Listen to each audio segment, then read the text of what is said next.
Mes chers élèves de troisième année, salam alaikum wa rahmatullahi wa barakatuh. J'espère que vous allez bien. Bon, pendant cette vidéo, Inch'Allah, je vais essayer de vous présenter l'un des examens comme c'était fait la dernière fois. Mais ici, avec un examen de votre région de Fès Meknès, de la session en dernière de 2024 en la matière d'SVT à la barakatillah. Alors, la première partie, toujours comme d'habitude, on va voir la restitution des connaissances. Alors, le schéma suivant vous présente la structure d'un neurone et vous allez essayer de la noter, c'est-à-dire de donner les éléments qui constituent cet élément-là, ce schéma-là. Donc, le A, c'est quoi ça? Ici, c'est A, cette partie tout entière. B, cette partie tout entière. Et C, la partie tout entière. Donc, le A, c'est le corps cellulaire tout entier. Cette partie-là, il y a, normalement, on dit accent bien, la fibre nerveuse. Et ici, ça, c'est la dernière partie du neurone, c'est l'arborisation terminale. Alors, ici, le D, c'est-à-dire cette partie-là, ce sont des prolongements cytoplasmiques, bien, on les appelle les dendrites. Le E, c'est celle-là, cette partie-là intérieure, c'est le cytoplasme. Et F, c'est le noyau. Voilà. Alors ici, vous avez la motricité involontaire. C'est-à-dire le réflexe est caractérisé par quoi? Par des événements. Les événements suivants. Ces événements que vous avez ici, ils ne sont pas ordonnés. Alors on vous demande de les classer selon l'ordre de leur succession chronologique correcte. C'est-à-dire la première, la deuxième qui va la suivre jusqu'à la fin. Donc, commençons par la première, conduction de la fibre nerveuse. On ne va pas commencer par la conduction de la fibre nerveuse. La moelle épinière, ça, lorsqu'il reçoit l'influx nerveux sensitif, le muscle, c'est la fin. La naissance, bien sûr, c'est la naissance de l'influx nerveux. Suite à une stimulation, c'était la première phase de cette motricité involontaire. Et après la naissance de l'influx nerveux, on a le E qui, c'est la conduction de l'influx nerveux dans un sens centripète, c'est-à-dire vers le centre. Ça va arriver l'influx nerveux au niveau de, c'est-à-dire la moelle épinière, qui va transformer l'influx nerveux sensitif en influx nerveux moteur. Et après cette transformation, voilà, la A, c'est-à-dire la conduction de l'influx nerveux dans un sens centrifuge, c'est-à-dire du centre de la moelle épinière vers l'extérieur, c'est-à-dire vers le muscle. Et reste le dernier événement, c'est-à-dire le muscle se contracte et ou se relâche, ça dépend, pour exécuter un mouvement rapide. Alors, citer deux types de barrières qui empêchent la pénétration des microbes à l'intérieur du corps. Alors, on en a beaucoup. On a la barrière chimique. Exemple, la salive, l'acidité de l'estomac, les larmes. On a ici la barrière mécanique, les muqueuses, la peau, etc., etc. Question suivante. Relié par une flèche, chaque élément de la colonne 1 a ce qui lui convient dans la colonne B. Alors vous avez ici la colonne A consiste par les bactéries, la levure polynucléaire, lymphocyte T et lymphocyte C. Et ici en face vous avez le rôle que produit chacun de ces éléments-là. La phagocyte, les bactéries amplifient la réponse immunitaire spécifique. Multiplication rapide sécrète la perforine pour éliminer les cellules infectées, c'est-à-dire infectées par le virus, bien par des bactéries intracellulaires. Multiplication par bourgeonnement, mode de multiplication. Donc, pour les bactéries, ça lui correspond, c'est une multiplication rapide. Alors, la levure, sa multiplication se fait par le bourgeonnement. Chaque levure, il a un bourgeon sur la membrane cytoplasmique. Il grandit progressivement, puis il se détache et ainsi de suite. Comme ça, ça se produit la multiplication chez les levures. Alors, les polynucléaires, le rôle, c'est quoi? C'est la phagocytose. Il phagocyte les bactéries. Les lymphocytes T4, très intéressante, c'est l'amplification de la réponse immunitaire spécifique, que ce soit humorale ou bien que ce soit cellulaire. Et ici, un lymphocyte TC, c'est-à-dire TC, c'est-à-dire cytotoxique, il sécrète la perforine, qui perfore la membrane cytoplasmique de la cellule infectée pour la lyse de cette cellule-là. Alors, citez deux dangers à éviter pour protéger votre système nerveux. Il y en a beaucoup.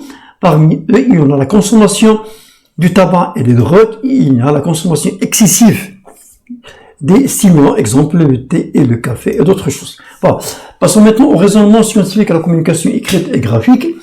Alors ici, vous avez un texte qui parle de la perte de l'odorat pendant la COVID-19. Alors la perte de l'odorat ou anosmie est l'un des symptômes les plus fréquents de la COVID-19. Vous vous rappelez ça? pour expliquer la perte de cette sensibilité consciente chez les patients infectés par le virus responsable de cette maladie, on vous propose les données suivantes. Alors, document 1 représente les éléments intervenant dans l'association des odeurs chez l'homme.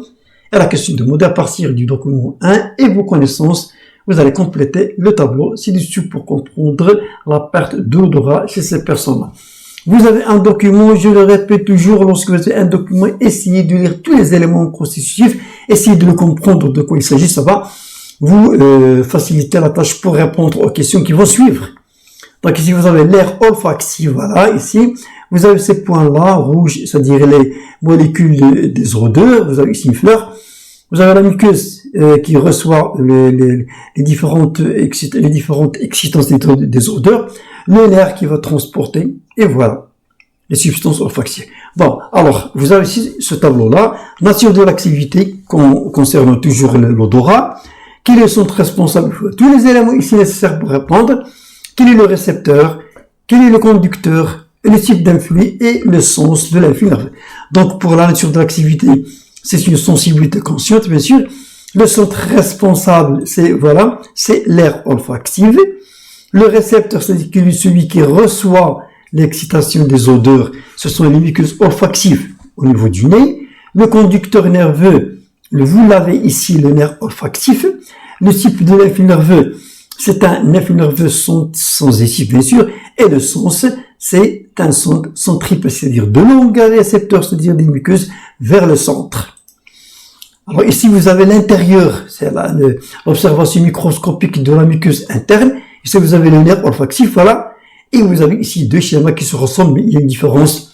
Celle-là pour une personne qui est saine et celle-là pour une personne qui a été affectée par le Covid-19.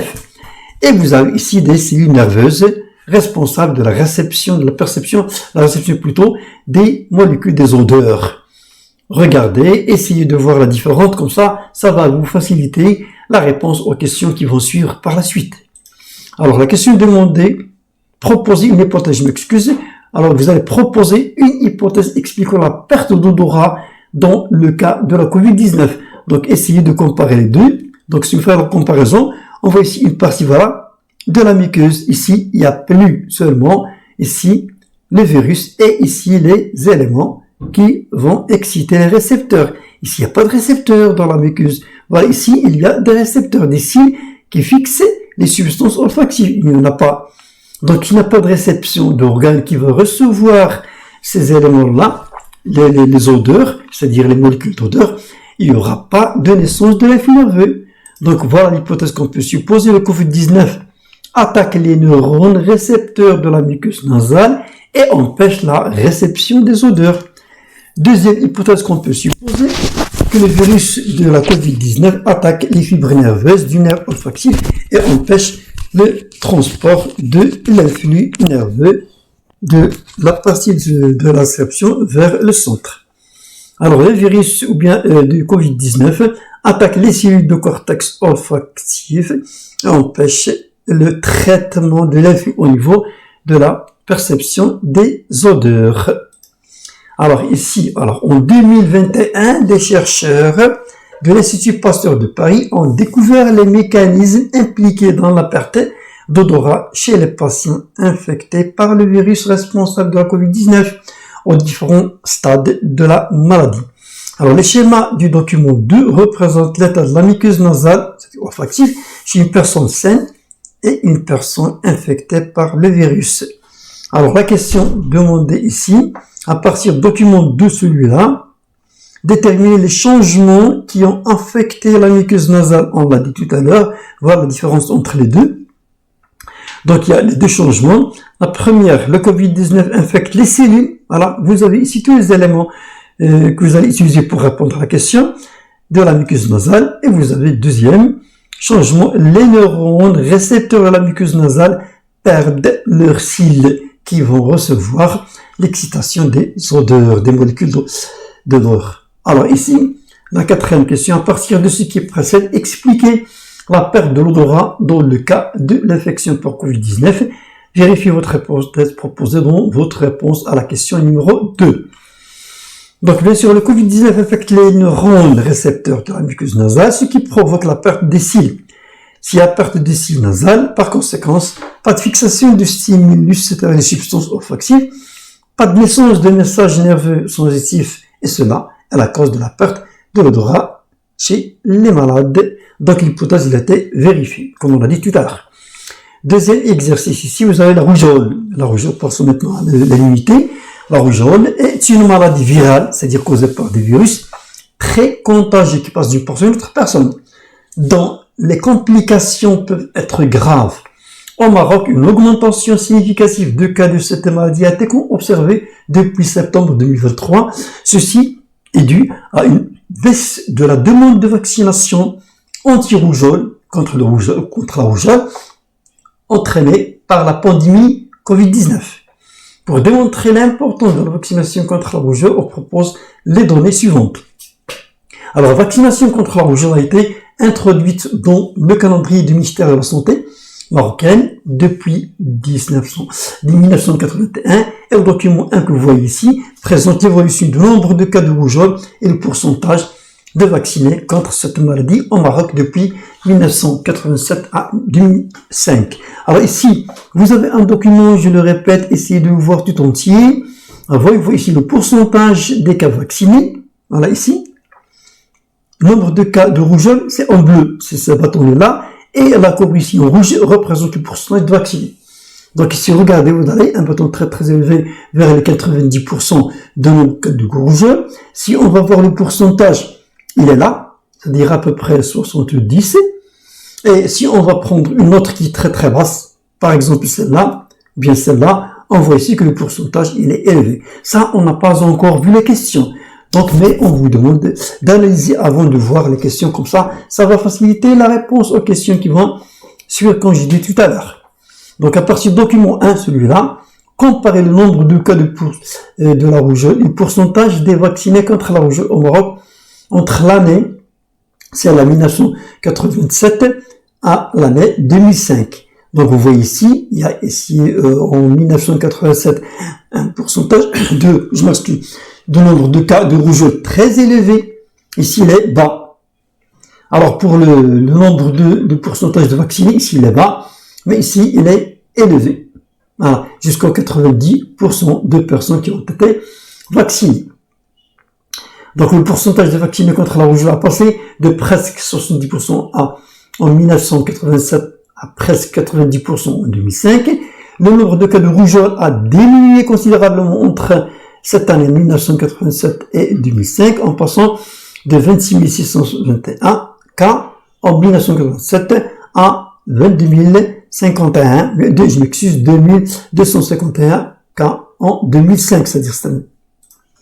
Alors, la question suivante, déduire l'impact de c'est-à-dire l'importance de la vaccination contre la rougeole sur l'évolution du nombre de cas de la rougeole. Bon, ça va de soi. S'il y a un pourcentage élevé de cas vaccinés, bien sûr, on aura le nombre de cas de rougeole diminue, bien sûr. Donc, le pourcentage de vaccinés contre la rougeole est l'origine de la diminution du nombre de cas. Alors, suite au pic de la rougeole, toujours dans le même exercice, 10 841 cas enregistrés en 2003, le Maroc adopte une deuxième dose contre la rougeole, c'est chez les enfants âgés de 6 ans. Le document de présente l'évolution de la quantité des anticorps et de lymphocytes T cytotoxiques après la prise de la première et la deuxième dose du vaccin anti-rougeoleux. En utilisant le document 2, déterminer les caractéristiques de la réponse immunitaire primaire et secondaire. Donc la première injection, après 6 jours, on voit ici une augmentation, une diminution, une stabilisation ici. Ça, c'est la réponse après la première injection. On appelle la réponse primaire. Ici, après la deuxième injection, on voit qu'il y a ici augmentation presque directe et avec un taux très élevé. Puis il y a une diminution et la durée va durer un peu plus que celle-là. Alors, donc, pour la réponse primaire non immédiate, c'est-à-dire après une semaine presque, la sécrétion des anticorps et la production des lymphocytes T, c'est-à-dire cytotoxiques, ont commencé au 6e. Voilà.